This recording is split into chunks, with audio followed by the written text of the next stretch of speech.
So, show of hands, who here has ever made a purchasing decision in the grocery store produce section by doing a visual inspection of the fruit or vegetable and kind of making a judgment based on its appearance or shape? All the time. Yes. I know I definitely have, and that's just the market trend, and that's how us as consumers make decisions and demand different qualities of produce. So another question for you all. If you were to go in the grocery store and see this sweet potato, how many of you would purchase this? Okay, yeah. The few of you who've raised your hands are in the minority.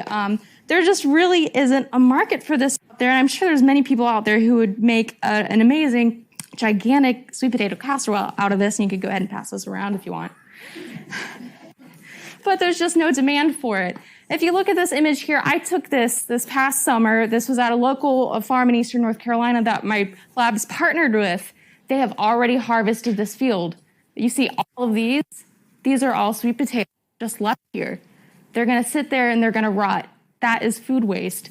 I read a study that on a North Carolina farm, they did an assessment of this left after harvest. About 65% of what's left there is still edible. It just wasn't shaped correctly, and there's no market demand for that. And so my lab has already published a study where we determined a few important shape features that are important in determining the grade or classification of the sweet potato. Length to width ratio is one of those. That's just the tip-to-tip length divided by the maximum diameter. And so now using that as my dependent variable, I'm now creating new models, incorporating all sorts of environmental and external data to try to figure out what's driving the shape of the sweet potato. And you can see my length to width ratio. This is just the distribution of it in a sample of 50,000 sweet potatoes from a research station. My method here and some preliminary analysis, I have done a variable importance analysis, and it's showing that plot longitude and latitude are some of the most important variables in determining that shape. Other notable ones are early and late season soil moisture and also late season temperature.